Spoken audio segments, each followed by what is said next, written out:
Welcome back, everyone, to the 12th Annual Buffalo Run, sponsored by Innova. Throw your best.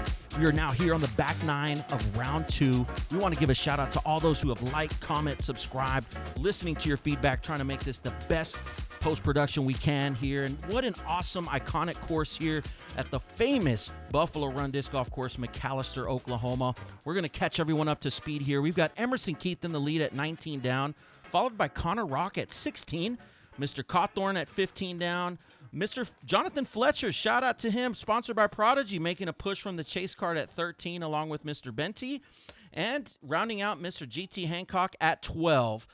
Now a word from our sponsor. The Innova Rolo, the disc made for rolling. 4.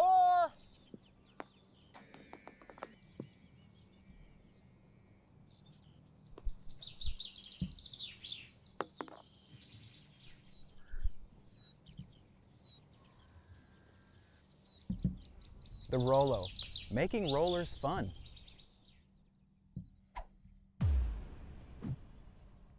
Alrighty, y'all, here we are, hole 10, par 3, 354 feet up the hill, averaging 2.82. We got some OB on the right side, but this is really a pretty stock hyzer into this little grove of trees area. You want to sneak your disc up in here inside circle 1 to get yourself a birdie. One of the easier holes here on the back nine. And let's see Emerson step up and see if he can deliver a strike here. One of the tough things with this hole is that tree, which Emerson's just going to go around it all. I suppose if you've got the distance, you can do this and get up there. And he does. Wow, that is a great shot. Parked right there, y'all. What a shot. I mean, so he plays the hole like it's 400 feet, which for him is nothing. This is out over OB the whole way, so you do got to make sure that you're just hyzering back. There's another look inside circle.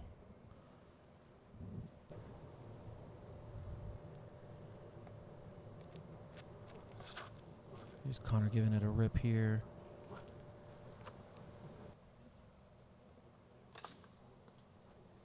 Okay. Man, this is the difference between all of the big arms and like all the amateurs is I never saw a single person throw hyzer on this hole. These guys are making it look easy. Kind of making me think I should try that next time I'm at Buff.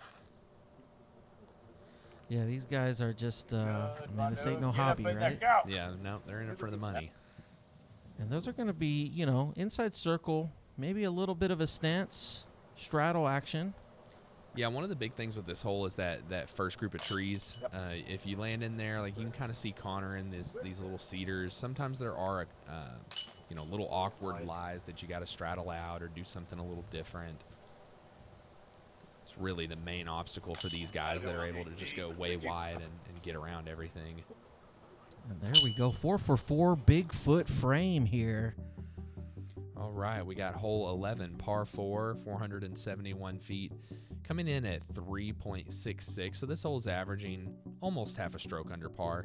Most of these guys are going to be playing wide hyzer, coming down this fairway on the right side, probably landing somewhere in here, and then going a little upshot up the hill. Ideally, you want to hit just pretty much right below those rocks. If you can just stick a disc in the ground right below the rocks and it sit there and have a 5-foot putt, then you're good. You want to try not to go over on the backside because then you're left with a really tough putt back up the hill. Got a little bit of power lines to contend with, but really, you know, you just make sure you get it out wide enough with something stable. This is a little inside. Could finish in an okay spot. I'd like to apologize to whoever owns that black car on the right side. I may or may not have absolutely nailed the side of that car during this round.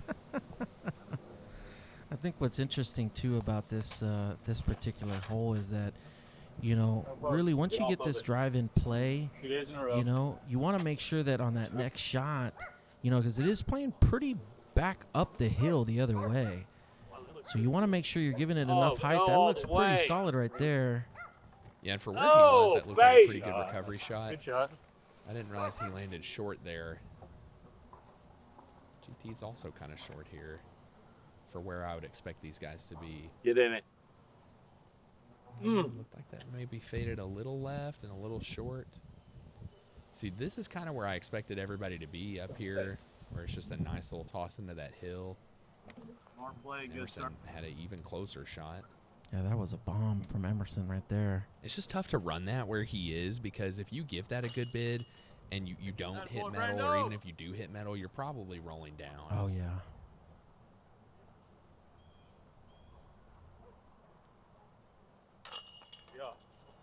And you can see the elevation here on this basket as well, you know, playing a factor, especially if you're not on this middle tier. Yeah, if you're down any lower, it's a pretty tough putt to get all the way up there and give it enough force. So here we are, hole 12. We got an initial gap in a little grove of these about 3 or 4 trees right there.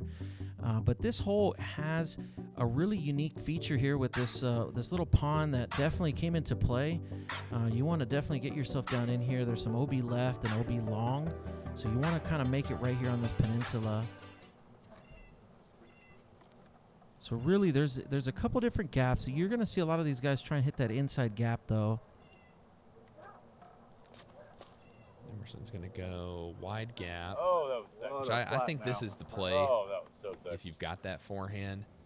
He actually goes a little long. Ideally, you would have liked to have had that cut over a little bit. Kind of want that little flare skip as well if you can. And all 4 of our guys have a perfect back 9 so far with holes 9 or holes 10 and 11, excuse me. This hole's going to be the one to break it up, sadly, I believe. How about that, too? Back-to-back BigFoot frames. We're going to see Connor go with the interesting shot here, out over OB. Interesting. That is a unique line right there. Yeah, and I've seen people throw it. I had people throw it on my cards, but not that good. I believe that's safe. I think that got over the pond. It's definitely there if you've got a good wind. See, this is the play that I typically go on this hole, is kind of backhand right down that gut. You hope not to hit that pond. You either hit short or long of it. And I can see GT's disc. I don't think he quite made it over.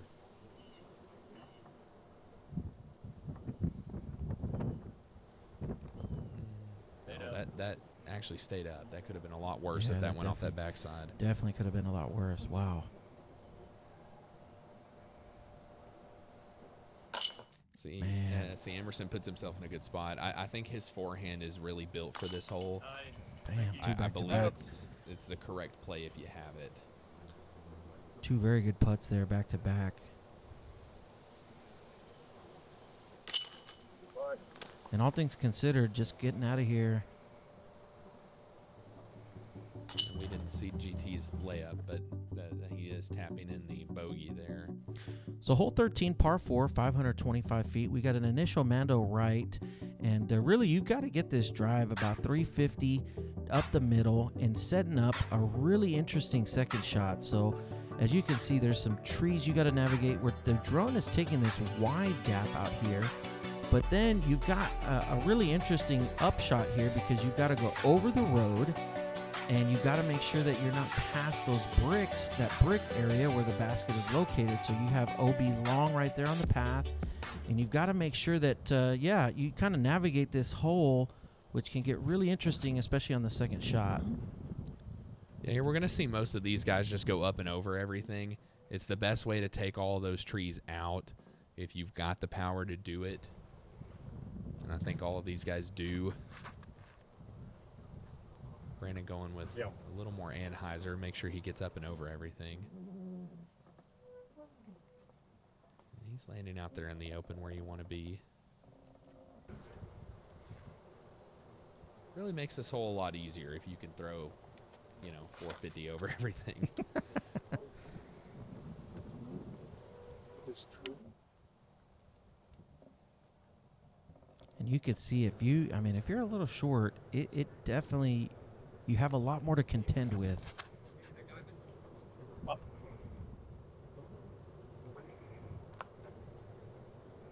think these guys pretty much all got out. Oh no, that actually came down in the trees. And this hole's really tough to go for anything if you're not in the open. So I think GT makes the right call there just to get out. Now playing this hole for par. Attaboy. Nice little skip up, and he's right there. This road can be kind of tough. One of the deceiving things that I've found that always happens is as soon as the disc gets out over that road, it drops. Something about that extra space underneath just makes it drop, so you got to give it plenty of height or give it enough speed to get the skip off the road. Go. This is hyzering out. Okay. Yeah, it's okay, though. Little soft bid.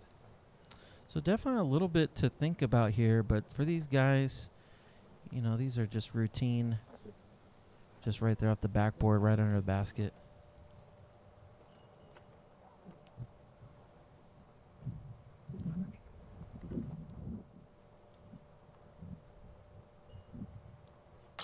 Yep. There we go. Yeah, not much to say here. These guys are just going to clean it up. Yeah, this hole debuted for the first time last year in the 11th annual. But especially as we get into these next two new holes here, holes 14 and 15, which feel like definitely must birdies. Well, and I'd say 14 maybe doesn't quite feel exactly must birdie as 15 does, but you got this option here. It's par 4, 520, averaging 3.84. Some guys, pretty much every guy on this card can go straight at it if they want to, but the typical play is going to be to get it out here into the open, past the light pole, then throw a little upshot here that's going to be inbounds. This green's tough because it's pretty tight on both sides. If you're throwing a right-hand backhand, you really want to push over that right side OB because a lot of those upshots are going to go out left if you don't. See, Emerson's just going to play for birdie here. He doesn't look to be lining up any kind of crazy shot. He's 4 for 4 here on the back nine, so he wants to keep that streak rolling. Mm-hmm. He's pushing out pretty wide here. Let's see what Cawthorne's got for us. He's also perfect on the back nine so far. Yeah, just good, solid, conservative plays. I mean, those are never in any danger of doing anything other than just being right there in that big open space. And I think that was one of the pieces Matt wanted to bring out is, you know, give you a little bit to think about on the second shot with that green, that sliver of a green. But there it is, Connor setting one up as well. I saw a few of the MPO players that were trying to go at this green off the tee, which obviously is pretty heavy risk. But the idea there being if they miss, then they're just taking their drop and still having a birdie putt at it. Design-wise, this was my favorite out of the new holes because of the green. I really, really like the way that it kind of comes in, and you've got that little loop around the backside of it. It just feels like it's something to kind of give you a little bit of a tester on what would be an easier upshot here. And these are just textbook upshots, you know, about shoulder level and just nice and, you know, once they hit the ground, they're just going to nestle right up underneath the basket.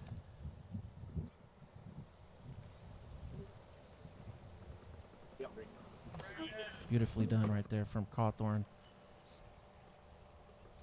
All of these guys have such great touch. They'd be hard-pressed to throw something here that's not going to be just right at the basket. Yes. There you go. We're setting up another BigFoot frame right here, y'all. I know I'm personally learning a lot about how I could have played this course better watching these guys. That's But what's going. obviously, big skill diff there, but that's not what we're here to talk about. We're here to talk about these guys shredding. Emerson and Brandon both still perfect through the back nine, 5 birdies in a row. As we go into hole 15, par 4, 470 feet, averaging 3.14. So this is a pretty soft par 4. It's one of those that would be, you know, a tougher par 3 or a soft par 4, depending on which way it goes. So a little bit of a BigFoot bonus, like Mike said in round 1. With the wind these guys got, they're pretty much all going to be going for the 2 here, I would think. Absolutely. I mean, this is one that it is absolutely a must birdie. In some cases, you know, and as we're about to see, these guys need to be playing for the 2 here. Yeah, I think on lead card, in order to be trying to win this event, you want to get the 2. And I think it's a tough 2. Like, it's a tough eagle as far as if it was a par 3, you wouldn't see many birdies on it. Really, it's coming in with a 18% eagle rate. So if this was a par 3, there would be very, very few birdies. But I still think these guys have to play it that way. That was beautiful from Connor right there, just right underneath the basket. He's got eagle wrapped up. Swing. Here comes And GT. makes it look really, really easy. There we go. So we got 2 within range. Let's see if Brandon can bid this one up. This basket is elevated, so that's one of the things that kind of adds a little bit of difficulty here on the green. Even if you get it up there where you've got a bid, you've got to contend with that elevation. Whoa. And there's another one of those kind of undercommitted putts from Emerson. He's had a couple of those this round so far. There's GT eagle here. Emerson drop-in birdie. Yes, I saw that.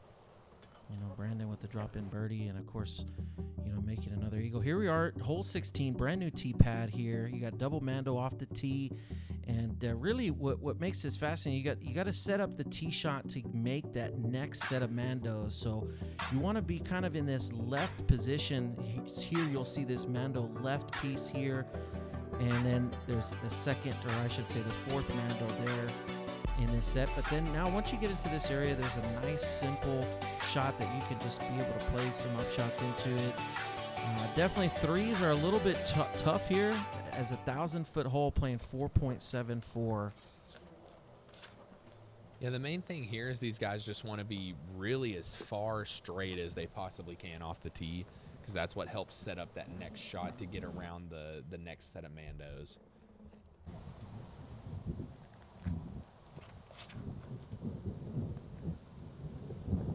Pretty good there. I think that's about as good as you can draw it up. Maybe a little more height, but he's going to like that spot.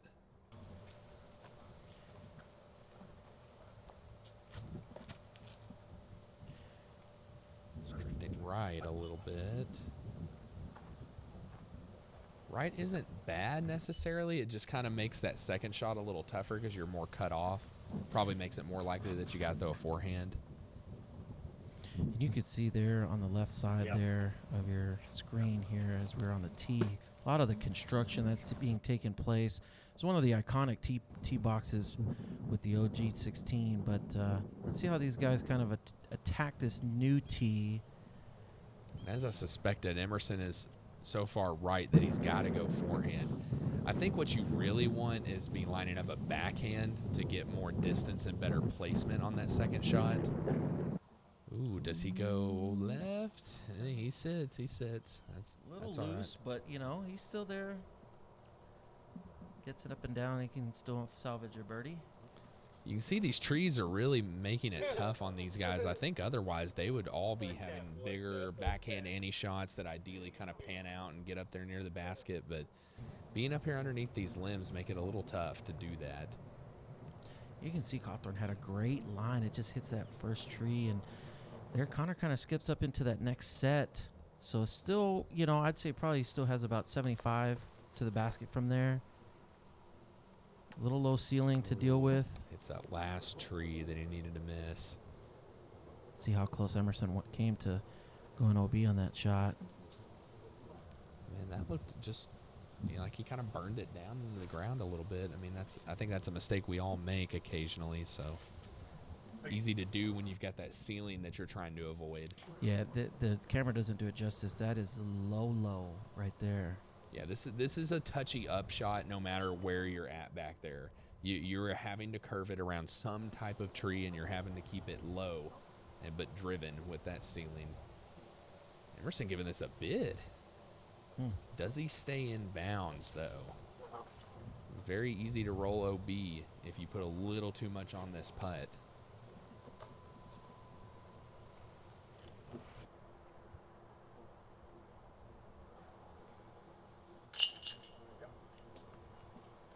Hard to tell from there, but I think he was in. Yeah, absolutely. Everyone just cleaning up here as we head into the final stretch here with the infamous Island Hole 17. One tree get out of the way, one tree get Hole 17, par 3, 350 feet.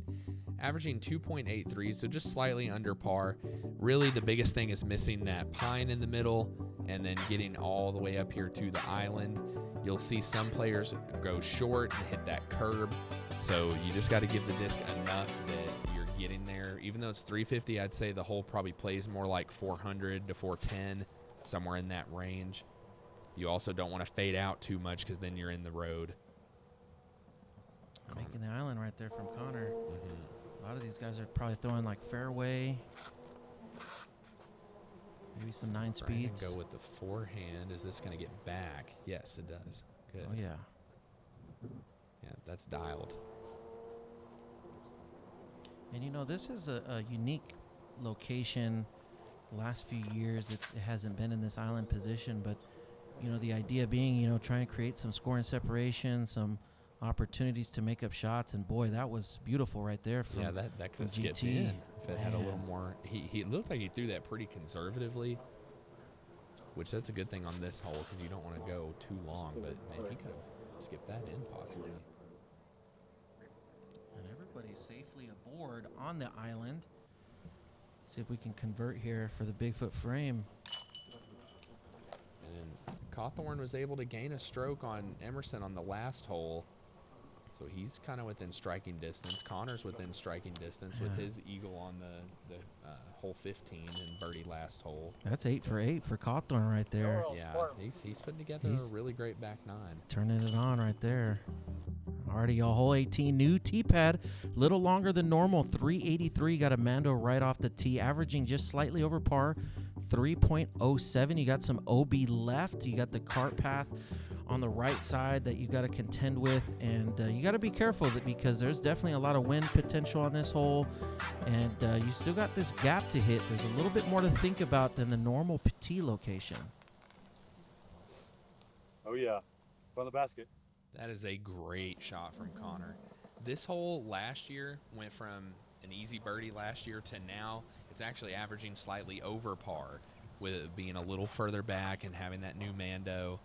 So I like this addition. I think for these pro guys, it adds a lot more to this hole and gives it a little more meat on the bone as a finishing hole here at the Buff Run. Yeah, I think it definitely, you know, forces you to throw a good shot, you know, and it does play up slightly uphill. I know it may not look like it on camera, but definitely this hole kind of plays down and then back up.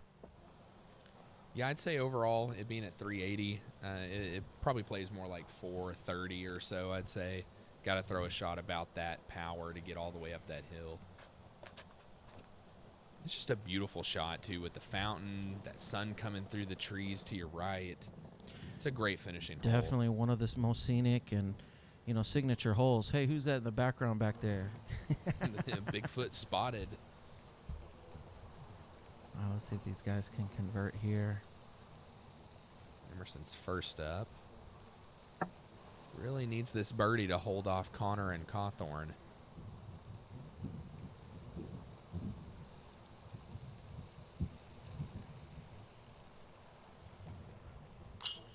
He converts. That's huge right there. That is huge. Way to finish the round. Good luck, Nice dude. step putt. Yeah, he's going to guarantee that he goes into final round tomorrow with a 2-stroke lead at least. I think if he would have not had that and potentially only had 1 stroke going into the final round, it's possibly a little more iffy, you know, a little more nerves possibly for tomorrow. We got to get those glasses on for Cawthorne here. This GT being a homie.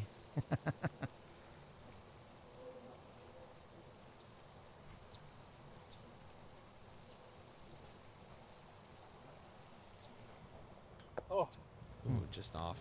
Man, I get it though. Like I'm a glasses on when I putt type of guy too. It just something just feels wrong if you don't have them on. I guarantee you can see those flags up and how they're definitely moving. So there's definitely some wind. Here we go. That's nicely done there from GT. You know, and GT didn't have a bad round, I don't think. It just the rest of these guys kind of shredded their way through. I think GT actually had a pretty solid second round. But these other 3 guys look to be like they will probably be on our final card tomorrow. So here we are after round 2. Emerson in the lead, 27 down. round rating at 10:44. Connor Rock at 25 down.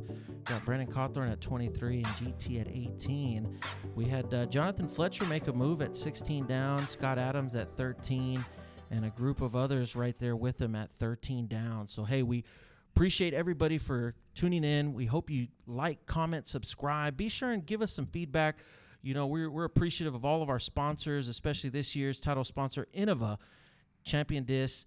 Throw your best. We're going to round it out here. Mason, any final thoughts and words that you've got here for us before we finish out round 2 here? Man, that was an exciting round. We had 3 12 downs on the card, a very competitive group.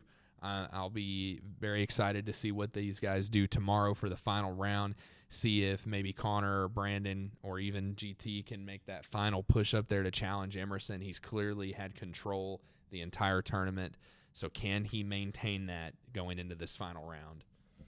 We definitely appreciate everybody tuning in, and hey, we'll hope to see you in the final round here, 12th Annual Buffalo Run. BigFoot Mike, Mason, we're out. Welcome to our instructional disc golf series. If you're ready to take that next step, you've come to the right place. Before we get started on any techniques, I just want to put it out there. There's no substitute for time. Every technique we work on in this series, it's going to require you getting some reps in the field, taking that skill to the course, and putting in the time to have an effective use of those new techniques. Good luck, and it's going to be fun.